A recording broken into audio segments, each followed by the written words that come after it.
You're listening to The Switch. I'm your host, Stephanie Shaw.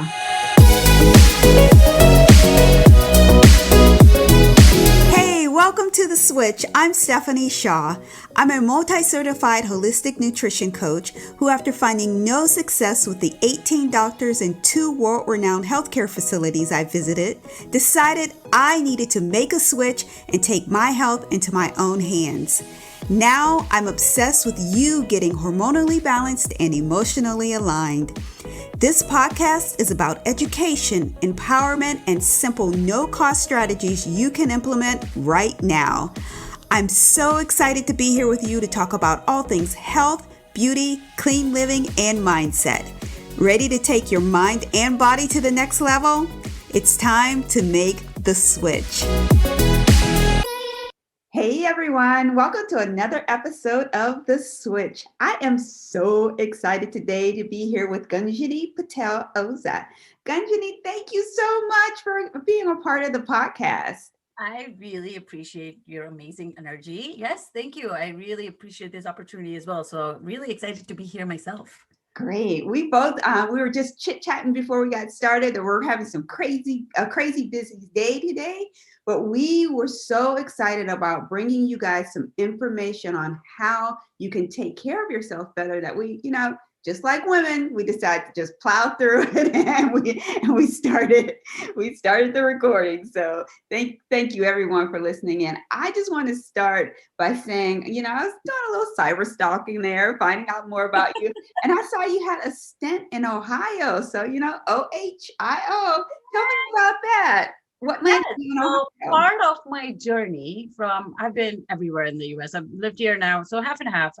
I grew up in India till I was 18. And then since then, I came here to do my undergrad, actually. So I landed up in Cincinnati.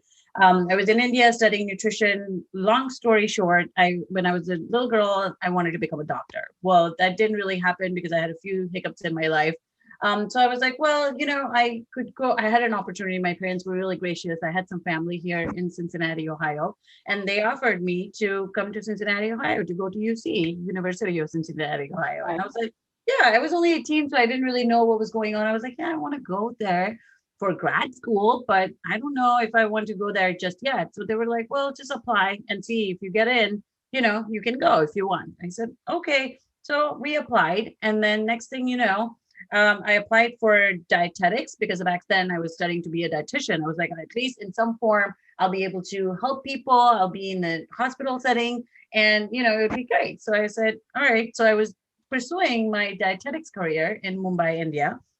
And I had an opportunity to do the same in UC. I got in. Next thing you know, in my life, I guess everything has had the pattern of happening very fast. Right. So literally I applied within a week. We were like, oh, do the whole English exam to see, that's one of the things that they required for international students back then. And I applied. Next thing you know, I ended up in Cincinnati within a week of applying. And I'm my gosh. What? I am in Cincinnati. Like, okay. I mean, it went so fast. And I was like, okay, well, I'm here. I had some family, so I lived with them. I went to UC. And then I still wanted to do pre-med. So I was like, at some point, if I change my mind, I moved from dietetics to nutrition science. So I could get all my sciences in case I wanted to pursue pre-med later. But then I was just, I went home and I was like, Mom and Dad, I really want to do pre-med. And they were like, no, you're going to start what you finish. I mean, you're going to finish what you started, not jump around and be everywhere and all over the place. And I was like, fine. And then it ended up me ending up in nutrition science. And it was awesome. I graduated, but it was just, for me at the time, it was just super easy. So literally I was either sleeping through half my classes because it was too easy. And I still got easy in those classes, but or I was just not challenged by others. So I was just like, I ended up with this degree, but I don't know if that's something that I want to pursue full time, because I just felt like sitting there giving people diets was not something that I wanted to do, because there was more to it in terms of what I had seen with my mother. She used to go to dietitians all the time, really excited and, wanting to lose weight and be healthy. And then when she stopped seeing them, she'd be back to where she started and, gain all that. So to me, it became more important about let's, study the behavior changes, the mindset, the relationship with food, what's happening in terms of food and nutrition. And then I ended up pursuing my counseling career. But started in UC, ended up in North Dakota. Very, yeah. Yeah, when I was looking like you've been in Manhattan, in Florida, and then I'm like, Ohio? What? Ohio, yes, my jam. Yeah, I can say that as an Ohioan. And you just talked about the fact that you have a lot of letters behind your name. I truly appreciate that because they actually all make sense. Sometimes we'll get, a degree in communications, a degree in English, and then we decide to, I don't know, be an accountant. But yes. yours all have a pattern, and I appreciate that. And you hinted a little bit about your story and how your mom, how you saw your mom go to dietitians and nutritionists and so forth, and then that pattern never actually changed. So talk a little bit about the importance of mindset in nutrition and how you work with clients to make sure that they have a taste of both. Yes, I love that because it's even at this point, I am a licensed clinical professional counselor in California, and then I'm a licensed mental health counselor in Florida. So, like I said, I've been everywhere. So I'm licensed as a mental health practitioner in those states, and that's where I practice. But I also am a wellness and transformation coach because I want to be able to work with people in terms of wellness, lifestyle, because I truly believe it to be a very holistic experience. I think if our in order for our mind to be healthy, our body has to be healthy in what we put in our body as nutrition, and then our brain is healthy also as a result of that. And then when they're all in sync, our spiritually, we just feel very more connected, more liberated, and just amazing about ourselves and the world around us. So I really am very big on just taking care of all parts of us. And now I speak like that. When I was growing up in my 20s, I did all kinds of things that are not acceptable and not good, but I learned from them. That was a phase of life, and I learned through them. And I now realize that how important of, there's this importance in terms of having that good relationship with nutrition and food. Because what I learned, and from what you were talking to me earlier about my degree and, things I pursued as a result of that, a lot of that came from either personally myself or my mother and my sister struggling either with depression or mental health in our family. And I truly, over the years, my focus or my specialize in depression, anxiety, grief, loss, addiction, trauma, and PTSD. And that came because there's a whole concept of intergenerational trauma and epigenetics. It's like 50% of, 50% of what we experience or what we see in terms of depression, anxiety, and trauma, we genetically are predisposed from our parents, whether we like it or not. 40% is, our perception of any event that might happen. So we're vulnerable if our parents have had it before, but you know how it is in the BIPOC communities, where we don't focus on mental health. We don't, growing up, I mean, now it's becoming more mainstream and people are starting to become aware of it. But the growing up, I mean, I'm only 40, but the language growing up was more, we don't go seek mental health. I'm not crazy. I don't need to go see someone. And when you were on my podcast, the things that you've experienced in your life, like when you talked about anxiety and stuff, we don't know these things, but it's like those things are very easily treatable. Those things are very easily, taken care of and can be helped, but we don't think of those things as mental health or mental health as important. So growing up, that wasn't the narrative that I grew up with. So it was really hard so then I was like, you know what? I treated my depression, I treated my PTSD, and I treated because as a part of my schooling, one of the biggest things that my program focused on was you need to be on the other side of the couch to know what it's like for people to come to you. And I was like, there's nothing wrong with me. What do you mean?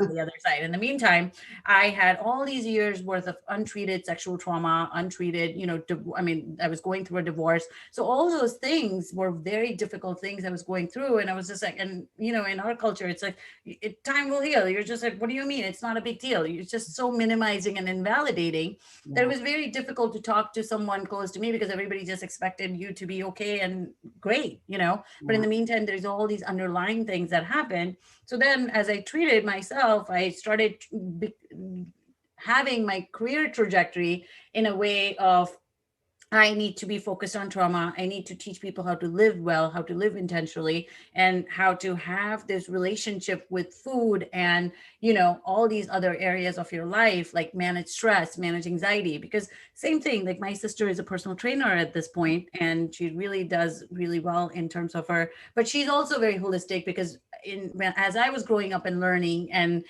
growing in that direction of wellness, I was also, helping her, guiding her through that process. So when we look at health, we don't just look at health as, oh, just food or just body or just medical or, just stress. It's all very interconnected. And if we don't pay attention to all those different areas of our life and one area suffers more than the other, they're all impacted. Yeah. That is so important. And in there was a piece you talked about the communities of color. So, you said you're from India. I'm African American. And we talked a little bit about that before. Like counseling is a no-no. Like you don't need to go to counseling, call your cousin and tell them about it, or you feel ashamed about going. Yes. Or also I think there's that need to feel strong, or yes. you think you feel strong, and you think it's the strong thing to not seek any outside help. How do you get people, not just people in communities of color, but how do you get people to recognize that they may need to take that next step and get a counselor, whether it be around nutrition, why they can't lose weight, or PTSD or some other type of trauma? So, and that's one of the reasons, like I was just talking to you earlier as we were joking, where you are almost birthing a baby right now and going through that phase of your life. Yeah. And I went through that a few years ago. I decided to have a child pretty late in my life for a number of different reasons. But, I had switched myself completely off of social media. And I mean, even knowing everything that I know and, specializing in some of these things, I just had to step back and just I switch myself off to recover and be well and be in a place where I could contribute to others. And thus now, I have a private practice in Florida and California, but my online world is becoming more about raising awareness towards mental health, reducing the stigma against mental health, and just helping people be more emotionally intelligent. Because we focus so much on IQ and do well in school and intelligence, but we don't focus on emotions, because as growing up, like you mentioned, you have to be strong or you're weak or you're a girl, so you're emotional or you cry and you're not supposed to be weak. So the narrative we grew up with, you have to be strong, you have to be strong, and you have to be strong. Yeah. Unfortunately, we internalize that narrative, and then we are just like, even when we have those moments of weakness, so to speak, quote unquote, it's not weakness. It's like, and I like to education and awareness is a big key. So that's one of the reasons why I love being associated with you and the work that you do, is because my biggest goal is to normalize mental health, that sometimes our friends and families cannot fix us.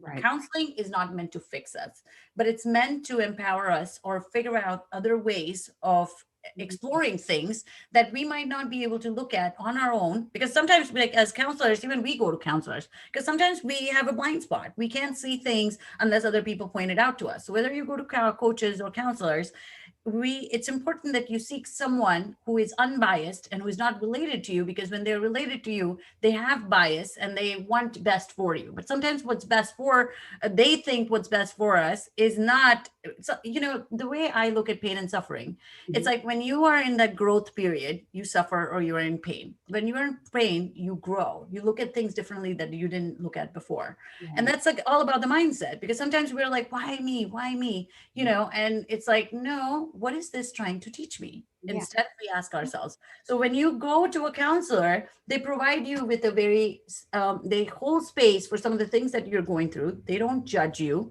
They're not there to tell you what to do, because most of our friends and family, people just want to fix our problems. And sometimes the biggest things that helps is healing happens when we are just heard, when we just feel like, oh, I just want to be heard. What I have to say might, if I say it out loud, I might explore other ideas. And what I'm going through, sometimes I just feel stuck, that other people can give me ideas. And then I go with, oh, what I want. So the whole concept of you have to find a therapist or a coach who is the right fit for you, instead of just going to anybody, because it's like we see Dr. Phil and we think that's therapy. And that's not therapy. That is absolutely the opposite of what therapy is supposed to be. So unfortunately, so that's one thing that I like to tell people. And then second, in my online world, that's one of the things that I try to do. It's like when we raise children, so if we're born with all this intergenerational stuff, our children's are some, if we don't heal, we leave our children or grandchildren to heal those things that we are not healing from.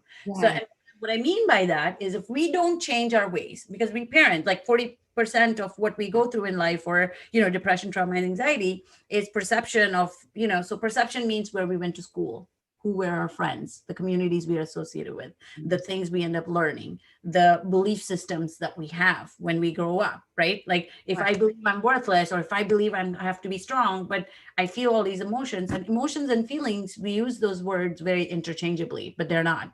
Emotions, there's a part in our brain that is simply meant for emotions, and the emotions are felt in our body. So when we feel anxious, our palms start sweating, our heart starts beating fast, we talk fast, we have a tunnel vision, our digestion is not going on, because all that blood is going to the extremities. So all of these things are happening, and they're trying to tell you, they're an alert system. It's not about strong or weak or any of that. It's just saying your body is in stress, address it and do something to it, so that little lifestyle changes and mindset changes can make such a huge impact on our well-being. And we don't get taught all these things. We just get taught, oh, you're supposed to be strong, you'll get over it, or get through this, like this is no big deal. And that's not what we want in order to heal, in order to grow, in order to be in the next better version of ourselves, and to be the best sense of self. So that's one of the things that I really, really talk about when I talk to people about, therapy is not a bad thing. It's a place where you can become, and that's one of the things that I also encourage people. Like, you can go to people who are your own community or your own color. You don't have to go, because a lot of times I'll have a lot of Indian people come to me and they're like, I went to other therapists and I had to go through explaining all this culture and how this works, because they just didn't understand. And I completely get that, because it's like, not that all African-American people are the same way, or not all Indian people are the same way, but at least having a general idea of what someone might be and how they're operating at a multicultural level can really be like, oh, it's so nice that I don't have to explain all these things. I can go to them, because we get trained to be there for people, to help them heal, to help them become better, to help them feel better. You don't have to go through this alone. That's the best part. It's cool, because it's like, I love what you said, counseling empowers. I love that part. And I also love the aspect of, I hope folks heard that generational impact. So you're not just going to counseling for yourself, you're going for your children and your grandchildren and your great-grandchildren. Because if you think hard enough about it, all that junk that's on you, if you think, oh, great grandma was like that, or grandma was like, oh, my mom was a yellow, or my mom was always stressed and always upset, and she put those emotions on you. So just think of how you now have the opportunity to change that, to change all of that, just by stepping into a counselor's office. And it's not weakness at all. What I often say, one thing I like about the millennials, they will talk about anything. Yes. But I think that is going to be show positive impact on our next generation. Like, those more open conversations. Yeah. I love that you said that, because I really think the conversation and the narrative around emotions is changing with millennials. Yeah. I do come across like they're so much more open to talking about it. And I really think that's intelligent, because emotional intelligence is about recognizing what you're feeling in your body, because emotions are expressed as physical sensations or reflexes in our body. And then the feelings are the meaning that we give it. So millennials, they actually talk about their feelings openly, because then when you talk about it, you know what to do with it. If you keep it in, hide it, repress it, deny it, or act like everything is okay, eventually, unfortunately, it compounds, it resets, like, hey, you're not paying attention to me. It gets worse. It gets worse. It gets worse. If you go back and look at things in your life, 9 out of 10 times, if things started just like a little, mole, it becomes a mountain if you don't address it or take care of it. It just becomes a mountain. And then then you get triggered all the time. So all this unresolved trauma and stress, then you put on yourself, and then you parent accordingly. So then what do your kids end up bearing? They end up bearing the witness of your grunt that you didn't deal with. And I'm saying this as in not pointing fingers at someone. I've been through it myself. And as my new motherhood journey, I mean, I was a yeller, and I was like, oh my God, doing everything that I do, I shouldn't be treating my kids like this. Like, this is bad. So I literally took a big pause, and I had to go back to my meditation, to writing, to talking it out, to re-strategizing how I was going to be a mother and how it's not acceptable, because subconsciously I did the same thing my mom did, and then her mom did. And then it's like, no, this is not right. So yeah, the emotional intelligence to recognize what was going on, that's what we're looking for. That's what we want kids to get. I was also saying, I find a way to bring this up in every conversation, but my grandson is now 1 week old. It's so funny. I've been able to spend the week with them, and we'll do little things like we'll call him a nickname that's kind of quirky, or what we're like, oh wait, are we putting some bad emotion on him? But see, awareness is the key to change. If we are not aware, then we just keep doing it on autopilot, and then we're like, you deal with it. I'm going to go and leave, figure it out. No. I say that I'm so proud of my son and daughter, like, because they read and they sang, and he played the guitar to him the whole time. And you can actually see like the calmness in the child now. So we're being super, super conscious about words and actions and so forth. But sometimes you just don't know what you don't know. So that's why I'm having this conversation with you, because I want people to recognize, if you don't know what you don't know, get a counselor, talk to someone. Don't be ashamed by it. Recognize that you are making a generational impact by doing that. Yes. And see, that's where there's a difference between, counselors, and that's why you have to interview your counselor. You can't just be like, oh, you just go. And sometimes I know it's not easy, in your area to find people or have that many options, but then that's why there's this whole coaching. Well, unfortunately, it's not regulated as it should be, like a mental health therapist. But again, you have to find the right person for you. What are you looking for? What do you want that you feel stuck with? What do you think that you could learn more about? And, plug into these accounts. I mean, unfortunately, social media, just like it has its good, it has its bad, but it's about what you make it. My account, as soon as I wake up in the morning and I meditate and I do my breath work and stuff, and I look at my phone, it's like full of all this positivity, all this inspiration, all these amazing people doing great work and content that is so useful. But that's how I'm very big on designing my state of being. I like to design my environment that is meant for peace and calm. Like, I have all these diffusers and all these incense and stuff playing. I have this meditation, background spa music playing. We are in charge of our state of being. So we have to design our environment that only plugs in good, positive, inspirational things. If we surround ourselves with people, places, and things that are negative, then we stay in that. So my accounts are all, that's how we met, are all positive, amazing content that helps me.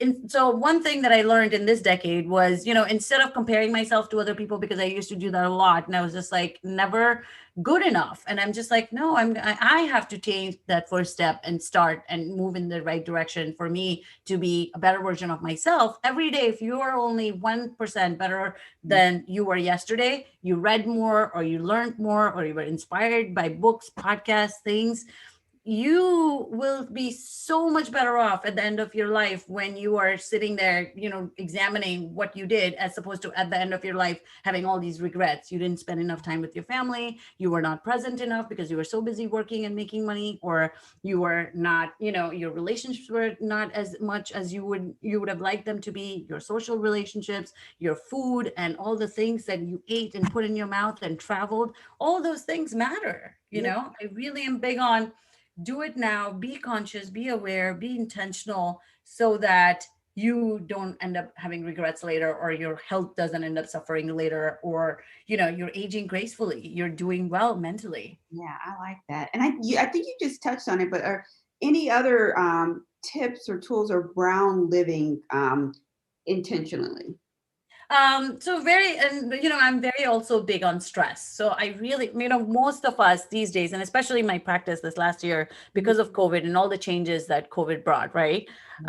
Just it was difficult, and we unfortunately didn't end up growing up being taught how to manage stress, or how to manage burnout, or how to manage anxiety, or how to manage emotional intelligence. And emotional intelligence is knowing what you're feeling, being self-compassionate, because we are the hardest on ourselves. We're just like, okay, you know what, worst critique, everything has to be perfect. That's the mindset most people live with. Yeah. So, and then it ends up stressing us out, because then we have so many different balls to juggle, and it just ends up getting to be too much. So one of the biggest things that I teach people is how to manage stress, and just recognizing where you're carrying that stress in your body. When you carry stress, you release all these stress hormones that has an impact on your brain, which then has an impact on your body, then has an impact on how present you can be in your relationships, or how present you can be in whatever task you're carrying on for that day. So one of the biggest things that happens is, a lot of times we have unresolved trauma. And again, trauma is a very big word. So I would like to clarify that there is big T and there is small t. So sometimes you go through big traumas in your life, which are accidents, or, like combat, or natural disasters, all those things, sexual trauma, all those things are big trauma. But then there are small T's, everyday T's. Like, if you go back and take an inventory in your life, and you still have an emotional charge related to an event, you were somehow impacted by it, that was somehow traumatic to you. Childbirth can be traumatic to some people, so it really depends. Bullying, I mean, there's so bad or not unsupportive relationship can be traumatic. There can be so many different things that can be perceived as trauma. Trauma, again, lies in the eye of the beholder. So I'm very big on healing is a journey, and it lies in the eye of whoever is healing through that trauma. So if somebody tells you, oh, this was not a big deal, you should just get over it, that's one of the reasons why we encourage people to go to counseling or therapy, so that you can heal, you can be given space where someone hears you, someone helps you manage those emotions, someone helps you, guide you in the direction that you are trying to go to, while you can't come up with all these creative solutions, because your brain is affected as a result of being in that trauma. So unresolved trauma can be very detrimental over time. So I really encourage people to seek help for it, and, not go through it alone, unfortunately, because it can be very difficult. Yeah. Along with that, you touched on also where stress and trauma lies within your body. Yes. So for me, it was in my sciatic and my neck. So just like someone could be a pain in your neck, someone really was a pain in my neck. And physically, like I couldn't move my head.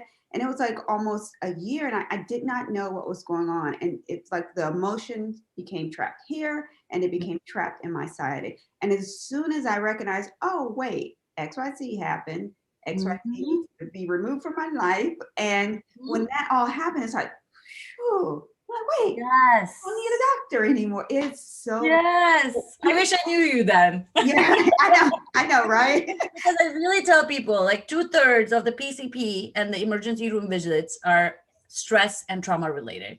But if we could only get people to come and see us, or people like you who were aware that these things can happen, and again, your limitations, I know my limitations, I know how to, send people to, like, we work, and like I said, I'm very holistic. So I send my people to naturopathic doctors, or acupuncturists, or chiropractors, all these different areas. So we heal from a very collective perspective, as opposed to just, oh, come to therapy and then, expect that everything will be all fine.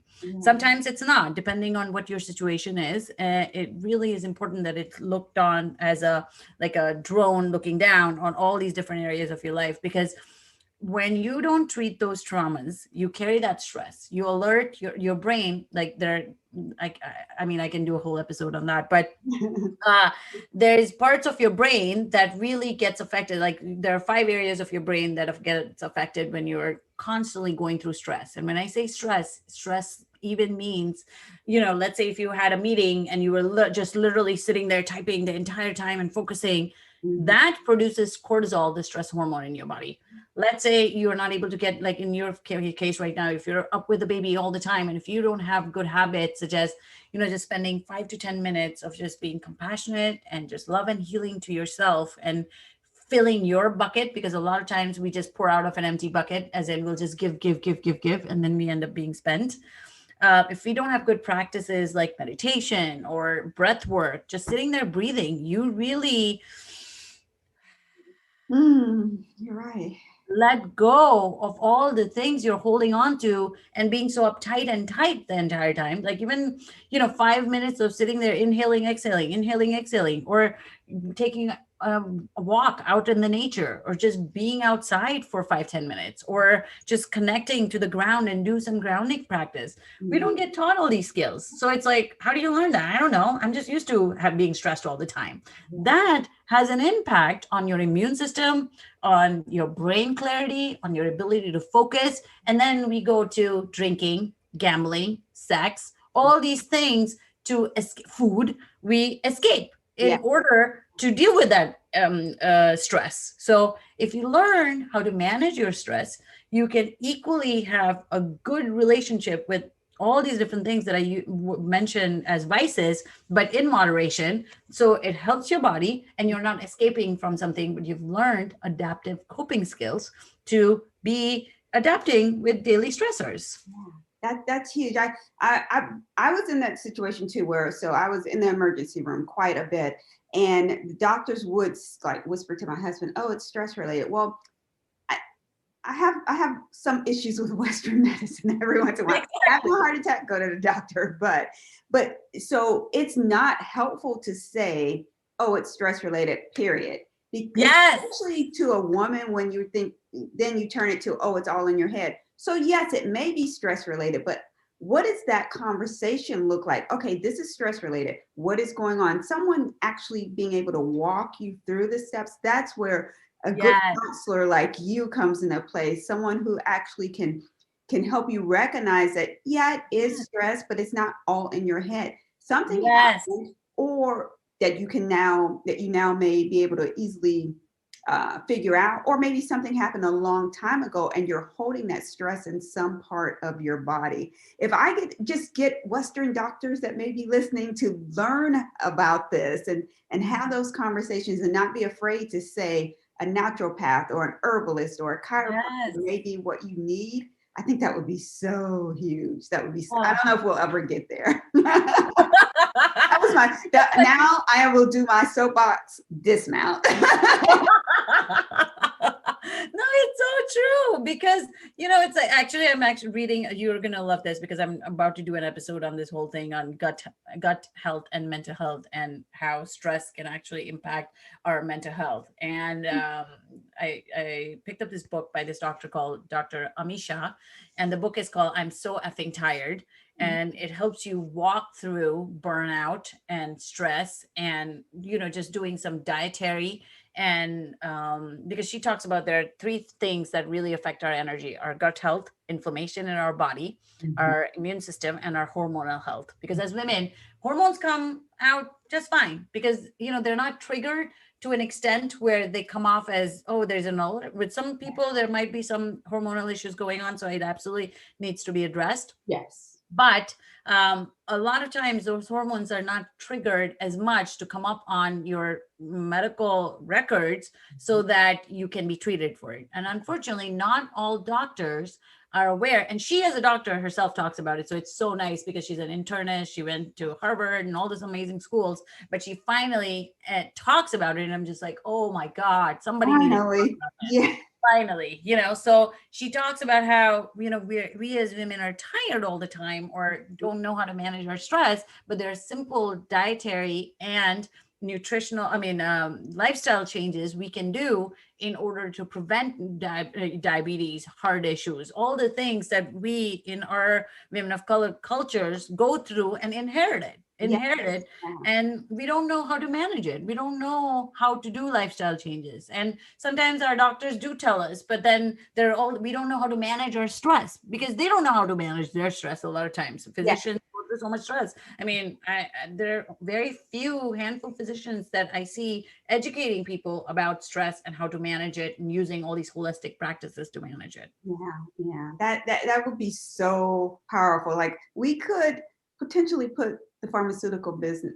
But they don't want that. So I know.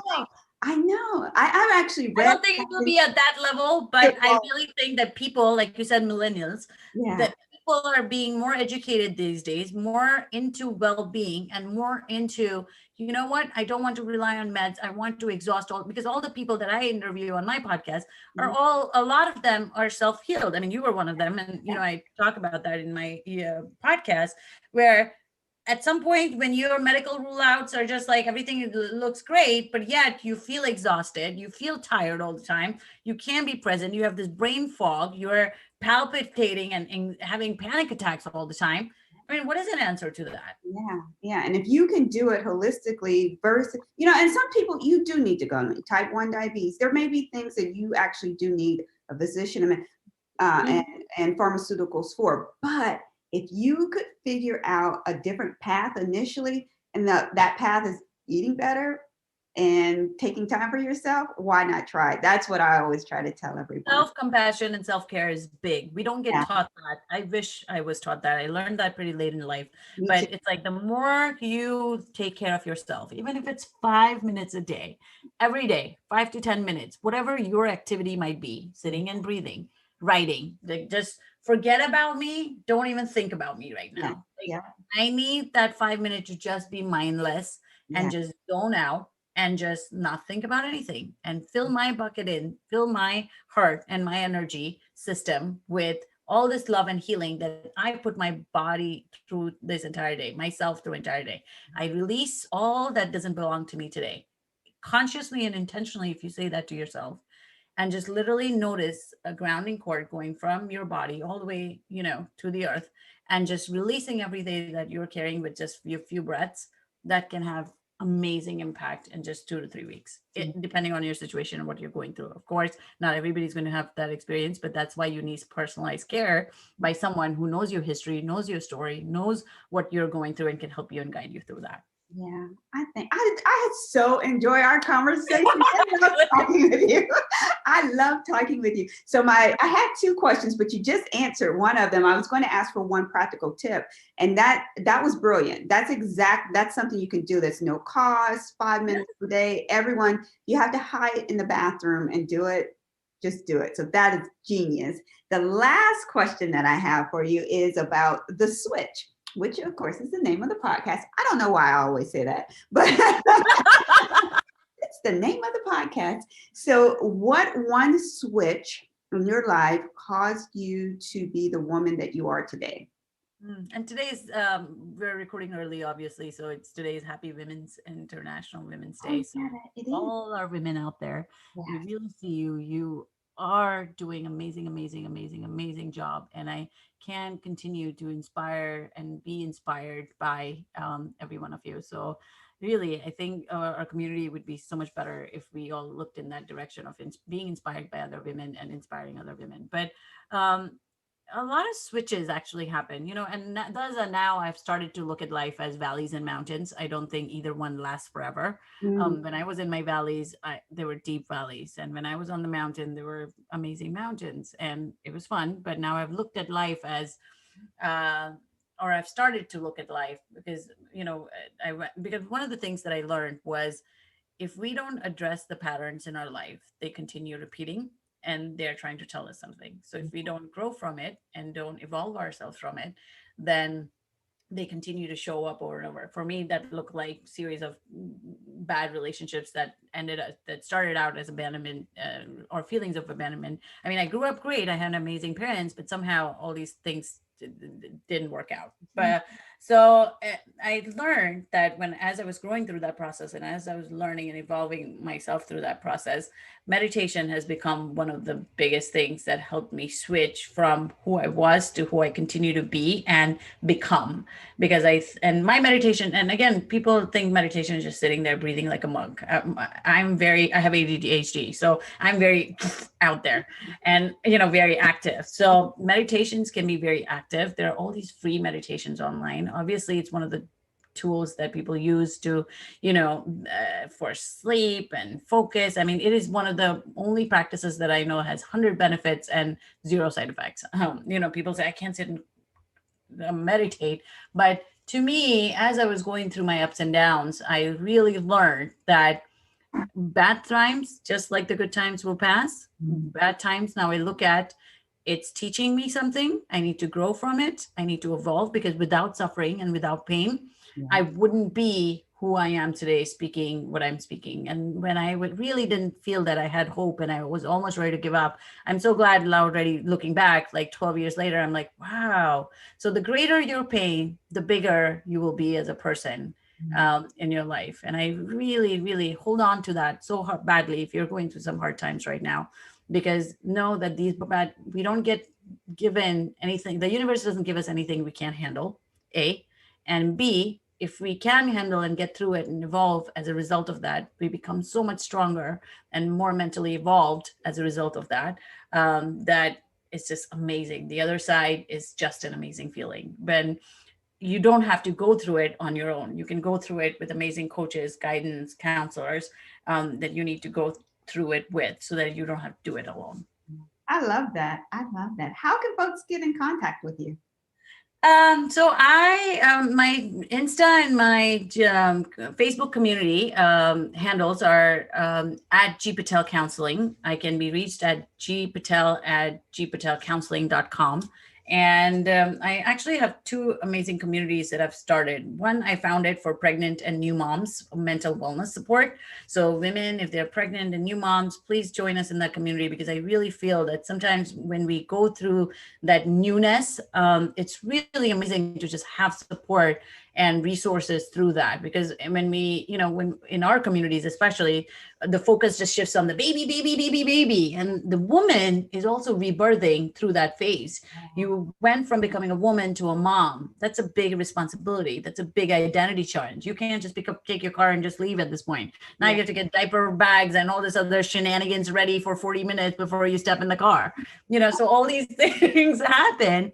And through that, I think it's really important that we have other women supporting through it, because a lot of people don't identify with postpartum depression or postpartum anxiety, but they are still struggling in the first 3 years of life. How do I deal with the temper tantrum? How do I not beat my kid up and, still get rid of my anger or my rage? And all these things happen. And it's very normal that it happens, but it's just that if we have support through it, it's an amazing feeling. And then I have another Facebook community. I'm sorry, real quick. What's the name of that community? It's called Pregnant and New Moms Mental Wellness Support Group. So they're both on, I even have an Insta handle for it. It's pregnant_new_moms_tribe. And it's also on Facebook. So Insta is obviously more open. It's more, public, whereas the other Facebook one is private, because I know that a lot of people are not on Facebook. So I wanted to offer that resource to all the moms that exist out there who just had a baby or are in the toddlerhood phase and are going through all these different new motherhood struggles and anxiety and all the stuff that it brings.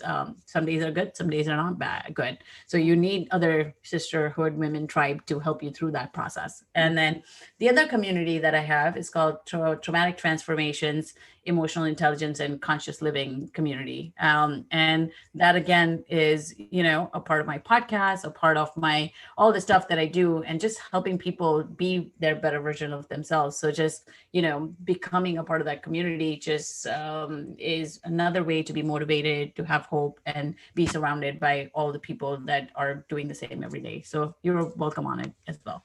Oh, I just created it. Yeah. Okay. Well, I had so much fun. Again, I always enjoy talking with you. I will make sure that all of that information is below for everyone so that they can reach out to you. And so again, thank you so much for joining me. Thank you. It's been more than a pleasure. I really appreciate you letting me come on your platform and speak about some of the things that I absolutely love and feel passionate about. Well, we appreciate you as well. I am so excited for you because you just finished another episode of The Switch, which means you are the fierce person I already knew you were. If you're ready to join an exclusive group of other fierce high performers like you, a group where you can bounce ideas off one another and ask questions, be sure to join our exclusive Facebook community. You can find the link below.